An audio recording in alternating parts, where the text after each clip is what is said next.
Greetings and welcome to the Mount Rushmore podcast. My name is Jeff, and I'm joined, as always, by my good friends Richard. Hello. And Michael. Howdy. Richard and Michael, they got beef. They have beef with each other. Not just roast beef, but kind of arguing type beef, where they deliberate, debate the top four of any given topic. This time around, the topic is Mount Rushmore of TV pregnancies. That's right. Okay. That pregnant pause brought to you by Jeff not knowing the title of this episode.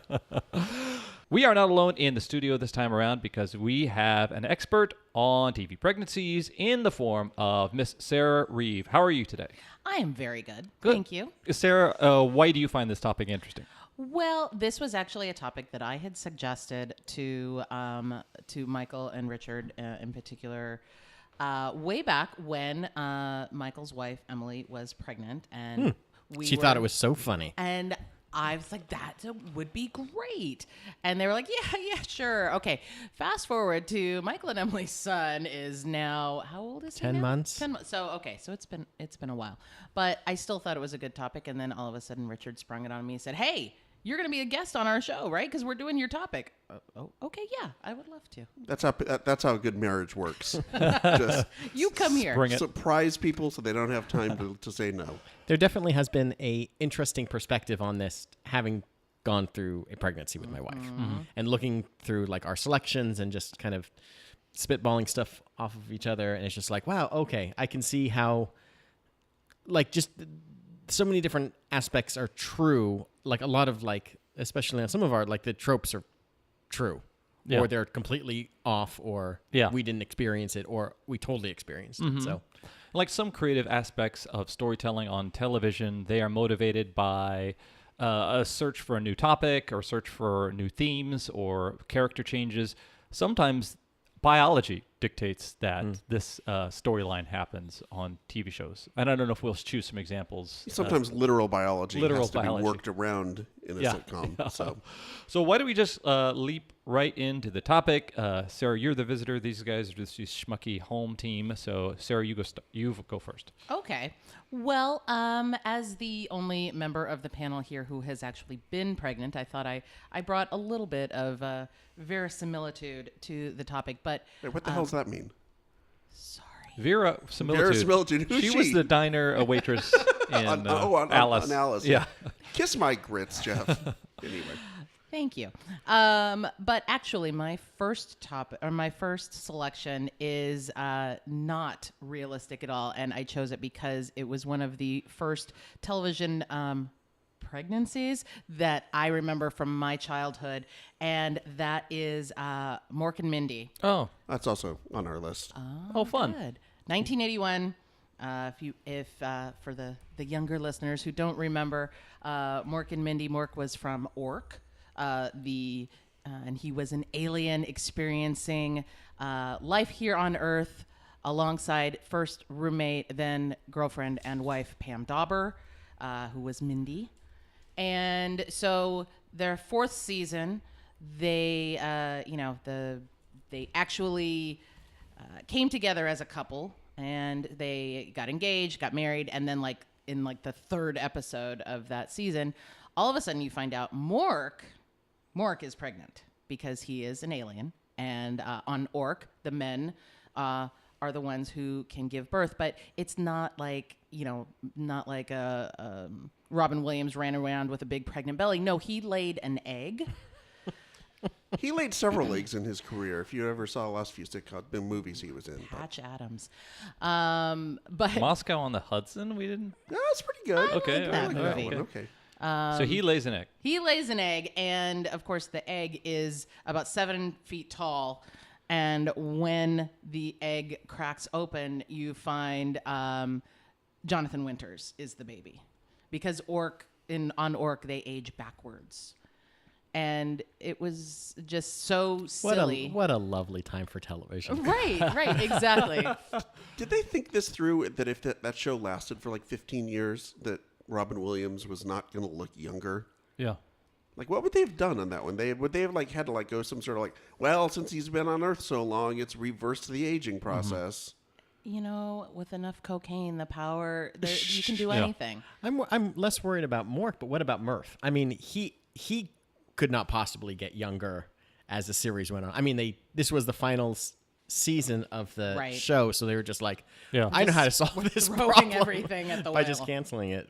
Jonathan Winters, as a performer towards his December years, also showed early onset Alzheimer's in his performance style. There was a lot of what came off as surrealist, but was really just a little bit of almost dementia in his performance. Well, apparently he struggled the whole time he was on set. They had to have cue cards for him. Yeah. I guess this is one of the times when he was it in the egg as well? When he Yes. was breaking out of the egg. I guess he was dealing with some pretty severe depression at the time. So he was great on the set, but like not so reliable in terms of knowing his lines or, just generally do it. That's why so much of what he did was improv on the show, just basically because he couldn't remember his lines. This is a case of maybe the reverse of a Cousin Oliver type of situation, where you bring a young, cuter version of the character on, right, and get the old, more august version of, because Jonathan Winters was essentially Robin Williams' prototype. 30 years before Robin Williams. Yeah, I'd like to know how the pitch room kind of went there. The showrunners, 'cause I think they had a new showrunner that last season. When he came in to tell the cast, we got an idea, guys. We're gonna really sex this show up. You know who the kids love? This is what's gonna save this show. Yeah. You know who the kids love? 70-year-old improv comics. What? Yeah, no, they're all the rage today. What if you found out they wanted Mort Saul or somebody else who was just even more? They just couldn't get him. They just couldn't get him. He wasn't available. Well, it's funny you both chose it. Michael and Richard, was there a significance but behind your choice for this?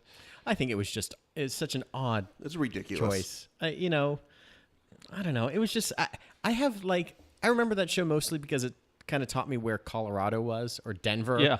Boulder. Yeah, Boulder. Thank you. Oh, there you go. Yeah. And it was one of those shows that was like set in such, you didn't see anything set outside of New York or L.A. Or Los Angeles, maybe San Francisco. Or San Diego, I guess. With, Apparently, Gary Marshall's kid was going to school in the University of Colorado at Boulder, so that's why he said it there. Oh, is that right? The other day, I said like Shazbot to Emily randomly or whatever, and she was like, "What?" She's like, "That's something your dad says, right?" And I was like, "Yeah, kind of, but like via Mork and Mindy." Yeah. It's like it has this strange ingrained. I think it's the most obscure and strange pregnancy we're probably going to talk about, and I think it's kind of highlighted because of that. You're not going to see outside of like a Futurama episode where the show, I mean, is also rooted in alienness and I think I kind of chose it personally because this is a perfect example of a show getting desperate. Yeah. And trying to figure out how do we save the show, like you said, Sarah. And the pregnancy angle is one that comes up again and again. And again. Something's not working. What do? Let's add in a pregnancy, because we know that'll shake things up. Yeah, we'll throw a baby at it. But in this case, We'll throw obviously, Jonathan they Winters threw at Jonathan it. Winters at it. How did I think it came out of his belly button. navel, if I remember correctly? I don't think but then why does he have a belly button? It's obviously that's how they give birth. That's why they have belly buttons. So it's not a belly button in the same way you or I have a belly button. No, it's not like an umbilical cord. And how did her DNA get to be mixed with his DNA inside of him? You're when a man and a thinking too woman hard. share a special hug. When a woman and an alien, They push their beds together, and then they build a nest, as you do. Then you lay an egg. Did Pam Dauber even get to be a guest on BJ and the Bear or anything else in her career? Oh no, she was it My Sister Sam? Was she? Oh, She my was sister just Sam. the older she was sister the on sister, that. or the older sister. Before what's her name got. Yeah. And she was in some movies. She was in was that one with John Ritter? Tuned In, Tuned Out, or it was where they were stuck in different TV shows and they had to like jump back and forth. I was a favorite HBO one when I was a kid. I kind of had a thing for Pam Dauber. Yeah, when you were When he was like Okay, 8 or that was something. were you also a I was like 8 or Bailey something. Bailey Quarters versus Bailey Quarters? Yeah, all Bailey the way. Quarters. Yeah. Please. Okay, that's a great first choice for both Sarah and Richard. Michael Richard, and so Michael Richards. Oh my Richards. god. So Michael just got racist in here all Yeah, of a it sudden. did. Yeah. Michael and Richard, what would your second be? Our second, I guess, is the pregnancy of Lucille Esmeralda McGillicuddy Ricardo with her son Enrique Alberto Ricardo IV, a.k.a. Ricky Ricardo Jr. Wow. From I Love Lucy, from the second season. And as opposed to a show that needed to add a child to it to keep it fresh. I don't think there was anything unfresh. It was the number one show and was pretty much top of the charts for the entire run. Of all 12 shows that were on TV at the time, Yeah. it was the number one show. It's funny, you know, we're going to get to a pick later where I know I've watched maybe 80% of the show, and it's like, why? I can't believe I watched 80% of the show, but we'll talk about that later. Sure. But he was introduced kind of near the beginning of the second season, or the pregnancy, and all of the wonderful pregnancy tropes kind of played out with him. And what I liked about her pregnancy, and I love about the show, is that her character never really changes. Like, even though she was pregnant with little Ricky and he was born, she kept trying to get back in the show. She wanted to be part of this world that Ricky would keep trying to keep her out of, but nothing really stopped her from it. She still had that gene, and that's still single-minded determination, Yes. even if it meant the kid had to be left alone for several hours. or strapped to her, or part of the show as well somehow. But you know, there's so many different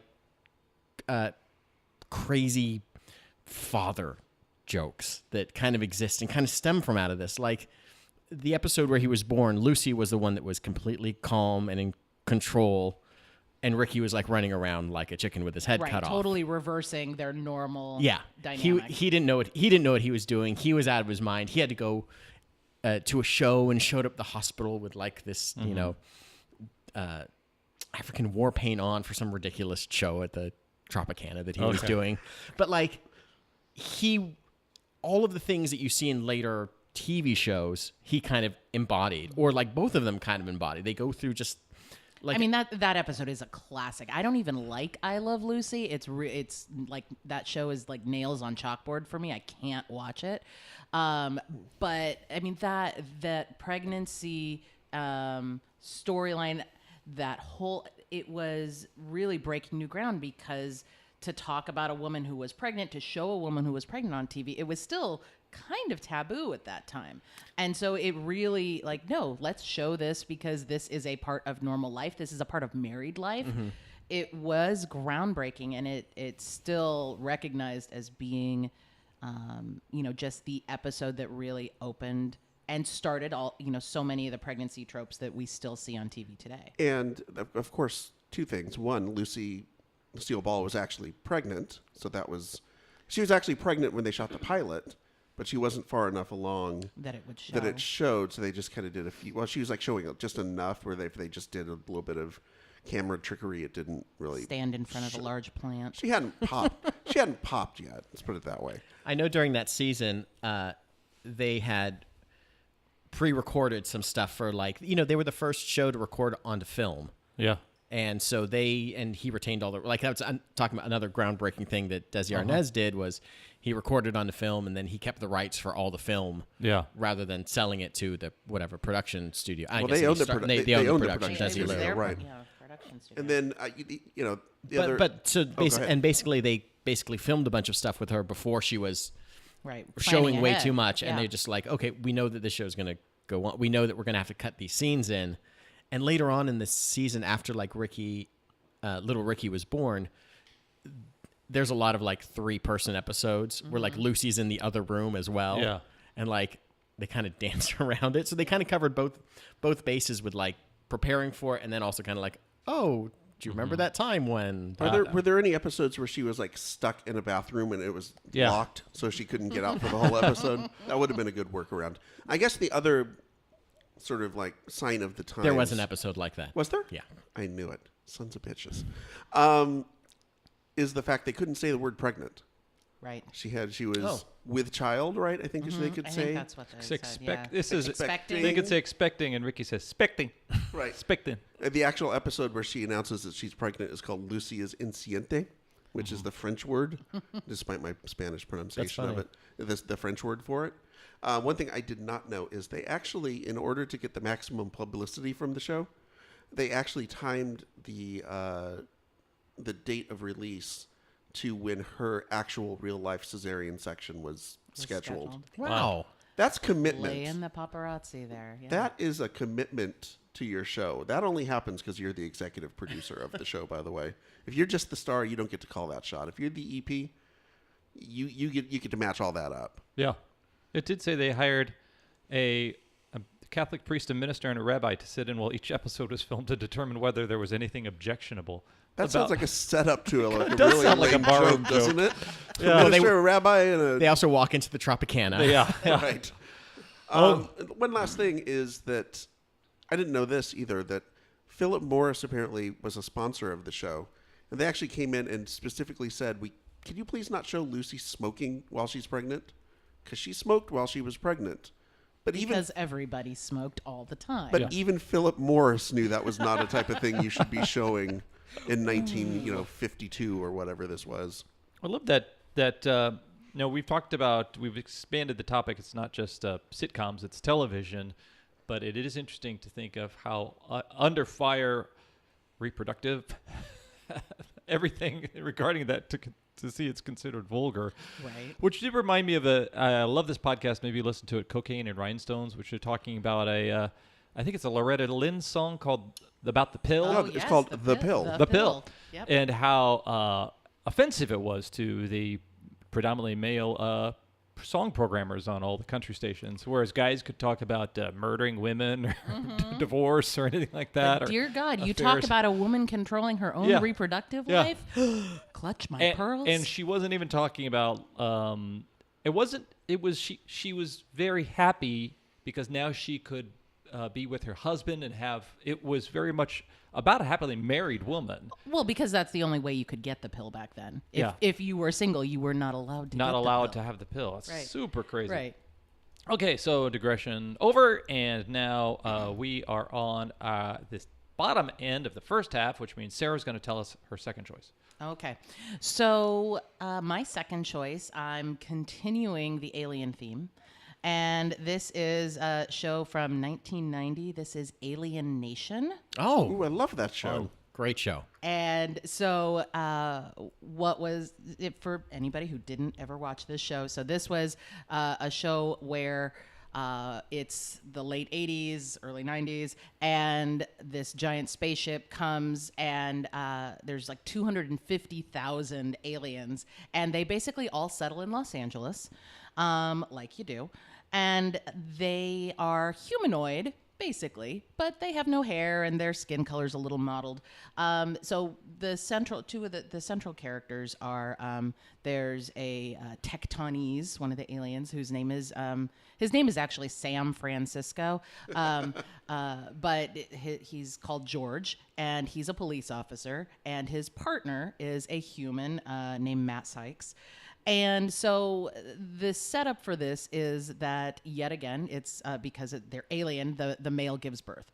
So it's supposedly when this happens is George and Matt are like on a stakeout and they're like, I don't know, killing a guy or something. It's something very physical. And all of a sudden, George goes into labor. And so his partner has to like help him because the ambulance isn't going to get there in time, and it's anyway. And again, it's not through what you would normally think of as, it does not come through a vagina or anything. It does come through his chest, because what the producers described for what they were inspired by is they were actually inspired by seahorses. How the female seahorse actually creates, with the help of the sperm of the baby, holds it for a little bit, and then gives the fetus to the egg to the partner, who then carries it, and then he gives birth. So that's what happens to these aliens. She carries it for a few months, and then he gets it popped into his chest pouch, and he carries it for 4 months. I thought you were going to say they were inspired by aliens. No, because the chest ripper. Slightly different outcome there, I believe. Yeah. No, the George does survive this. So, by the way, anytime anyone mentions San Francisco, I immediately in my back of my head San Francisco. think of San Francisco. Do you think of Mandy Francisco. Patinkin, or do you think of the show? I just think of the show. I like this. Actually, maybe one of the rare examples of the TV show spin-off or redo or whatever you want to call it being better than the movie. Yeah. I think they could flesh it out a little bit more. Yeah. Yeah, 'Cause, the you know, mythology and absolutely. The movie was definitely kind of like a, they had to tell a story with these characters rather than develop the entire. the mythology behind it. Yeah, I'm absolutely. sensing a pattern in your choices so far. Well, don't Would worry. you like I'm not... to see me get pregnant? Is that what you're saying? Damn it. Now you deal with this. Now you deal with this. No, I mean, obviously we know the pregnancy tropes, and at least with my first two picks, I really was intrigued.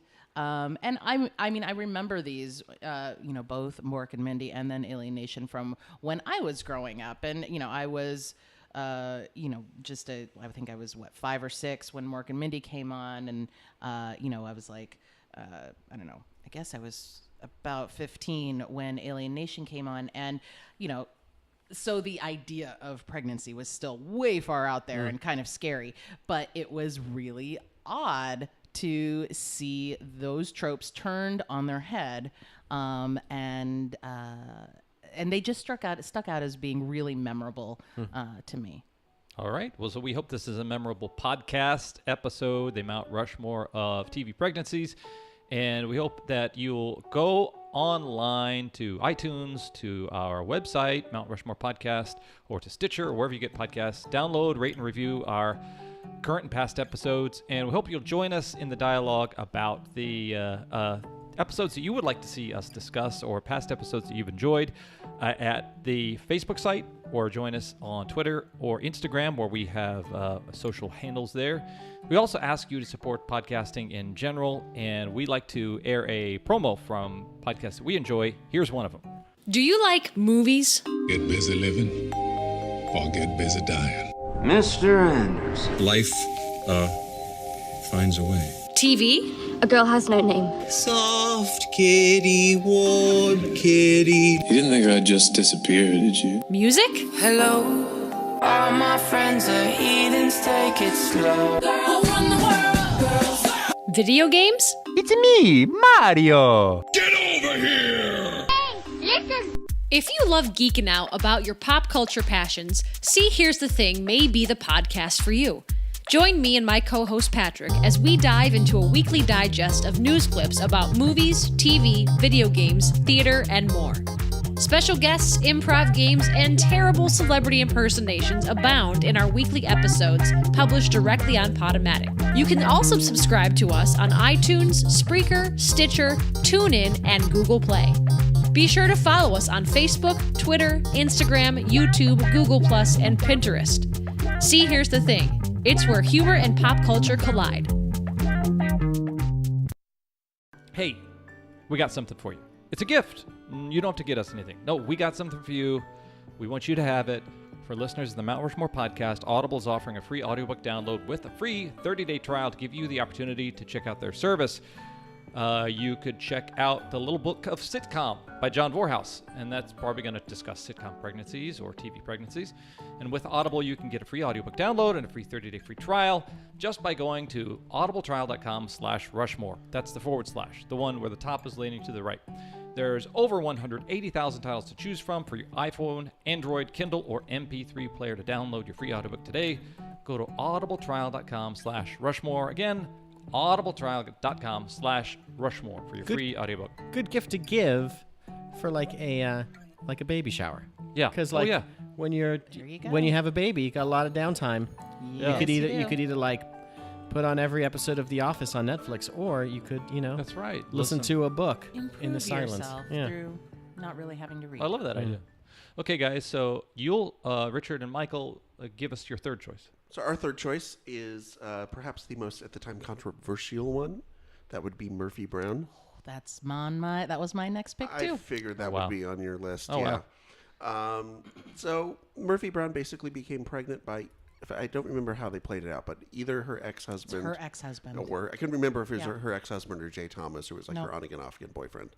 But they kind of played that mystery up, I think, for a little bit during it. Like, she knew who it was, but she didn't tell anyone for a while.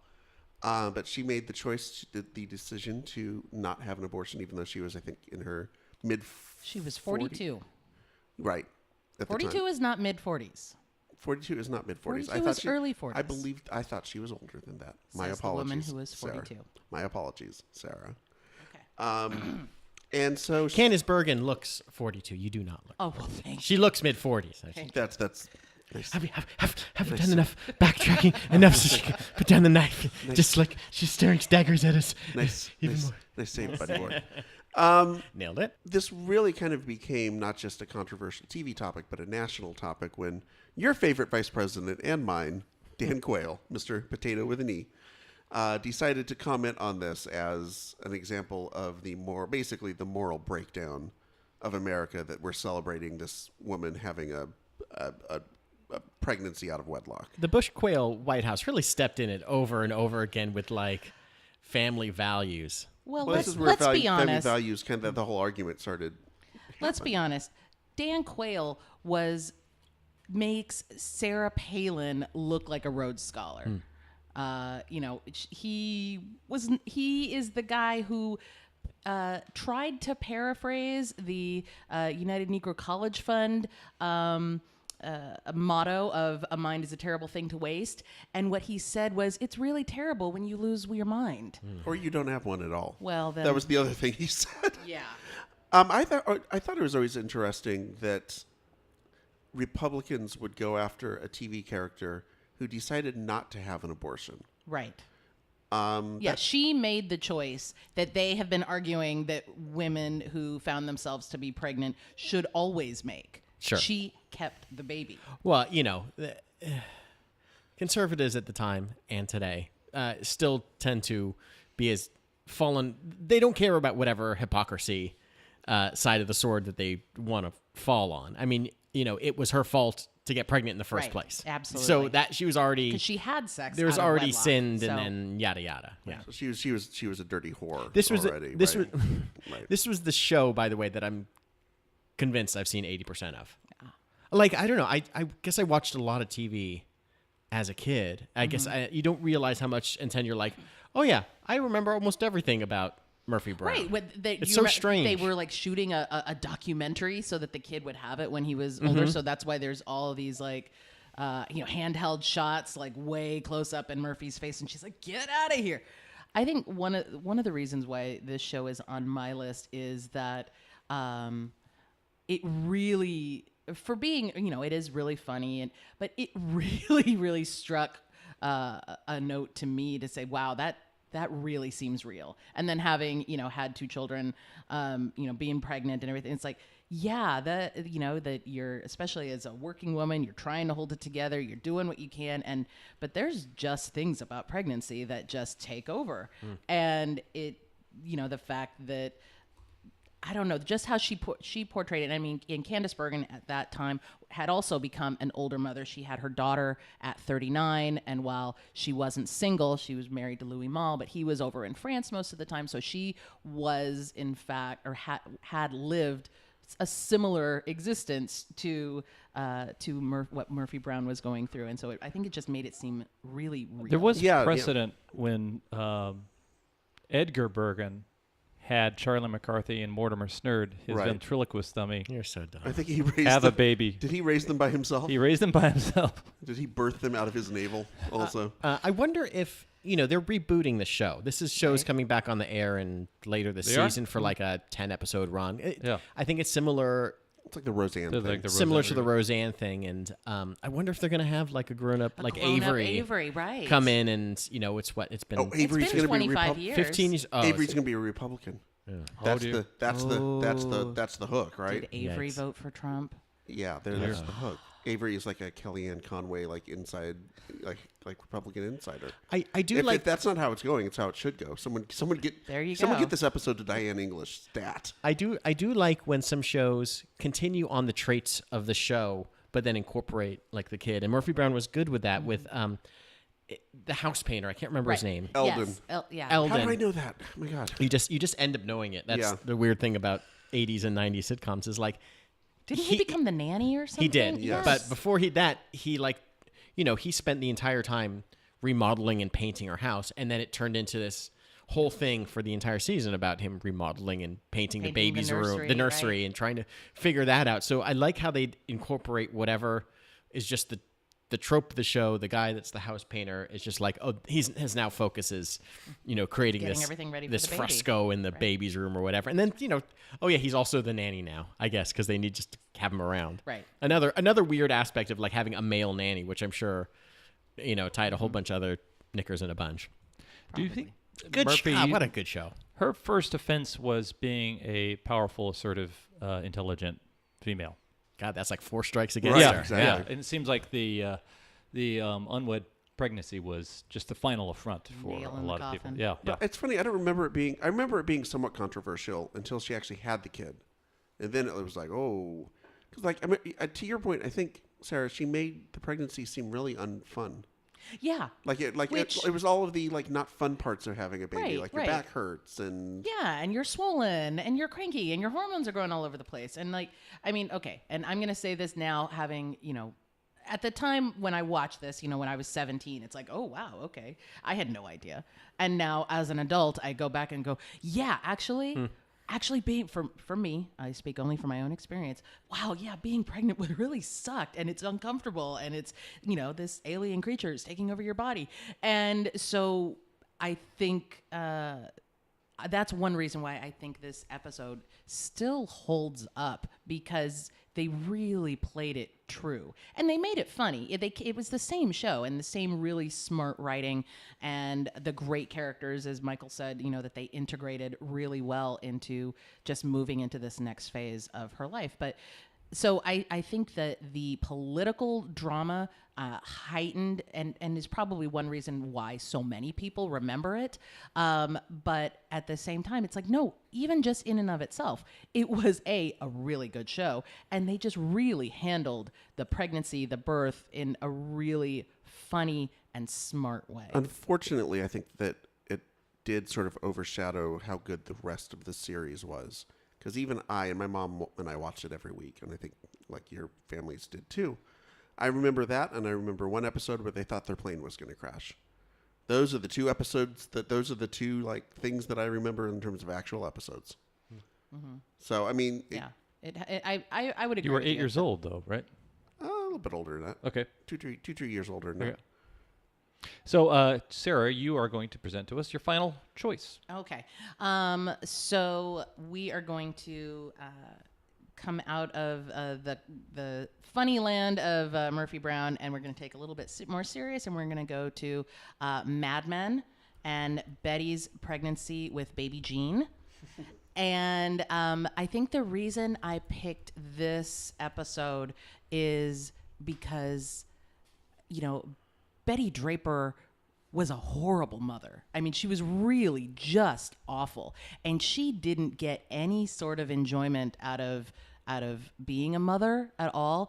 And so she was somebody that I think you could objectively look at and go, oh my God, she's horrible. But then, and not really like, but then to watch that episode and to see how she and how pregnant women at in the mid 1960s were, how she was treated and just kind of almost manhandled.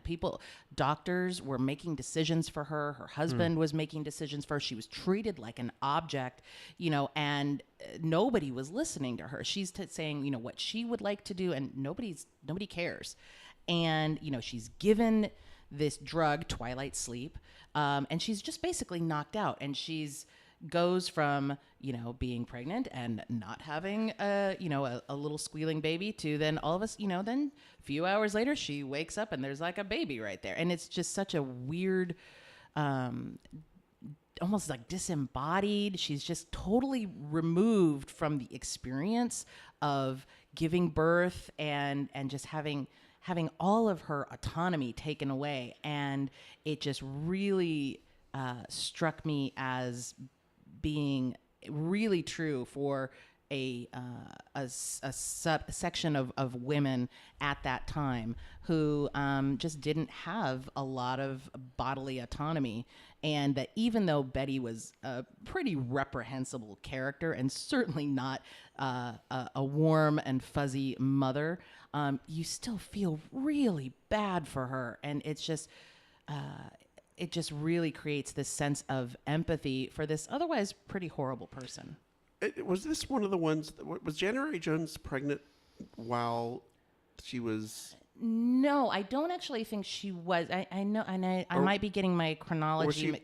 That's when they had the Fat Betty. Yeah, Fat Betty. Yeah, that's what I was Fat gonna Betty say. is when she was pregnant, and they basically put her in a fat suit, and apparently January Jones said that when she came to Matt Weiner and said, "Okay, yeah, I'm pregnant," and he's like, "Okay, we'll just make you fat." And apparently she just like burst into tears because it's like, yeah, that's exactly what every pregnant woman wants to hear is we'll just cover it up because you're gonna be fat anyway.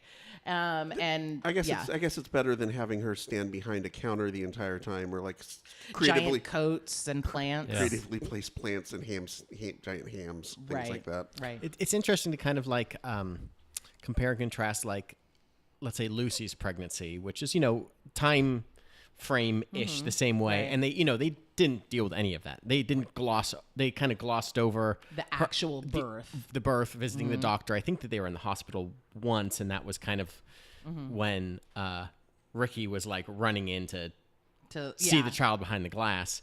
But the reality for her at the time must have been probably very similar. In spite of her being very successful, very powerful movie star and TV star, it must have been like, oh yeah, someone else was still. Ricky was probably still, unfortunately, calling the shots. Well, and just the doctor was. And I think the other thing is that Betty Draper is portrayed as a very affluent, upper middle class white woman of privilege. So, this is somebody that in theory should have more autonomy than you would think someone who was poorer or a woman of color. And yet this is a privileged woman, and she still has little to no say over what happens to her at this most vulnerable time. And it's just, nobody cares. Well, let's face it, Mad Men was not exactly the best show for pregnancies. Yeah, no. Let's think about. Nobody had a good experience. Yeah, there was Baby Jean. Right. There was, Peggy having a baby in secret and then giving it away. Mm-hmm. And it was Pete's baby, and it was Pete's baby. Also with Pete's baby when his wife got pregnant, and then he wound up basically kind of sort of raping the nanny. Yeah. And then what's her name? One of America's finest shows. And then Joan had baby Kevin, or was Kevin her husband? I can't remember. Yes. After basically her getting raped. her rapist husband, and then she has the baby, and then finally leaves him because he's a jerk. But motherhood was not portrayed kindly on Mad Men at all. What a great show. It was fantastic, but it was also obviously it was told from a very specific point of view. But at the same time, it was also then showing that, yes, even these, white privileged women, and most of the women, not all, but most of the women on Mad Men were white privileged women, even they, for all their privilege, still had very little say over what happened to them, their bodies, their children at the time. Right. All right, guys. It's been 9 months. I'm just going to push this sucker out. Come on, buddy. Breathe. Deep breaths. We're dilated. How far along have the how many choices centimeters been? How many centimeters? How many minutes have the choices been? All right. This is your fourth.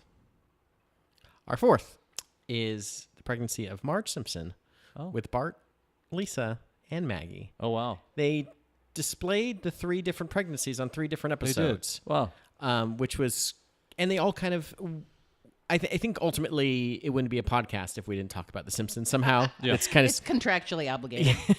It kind of worms its way into every show, but they used 3 different episodes to talk about the 3 different kids being born, and they were all within very different and interesting circumstances. Bart, the first one, they actually kind of, the 3 different pregnancies were talked about in order in 91, 92, and 93.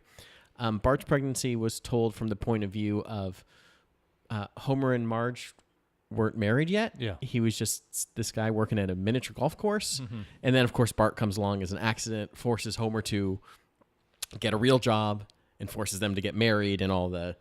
And just sets their miserable lives in motion. All the pangs amongst that. With Lisa, Homer was at the nuclear power plant, but had finally gone debt free.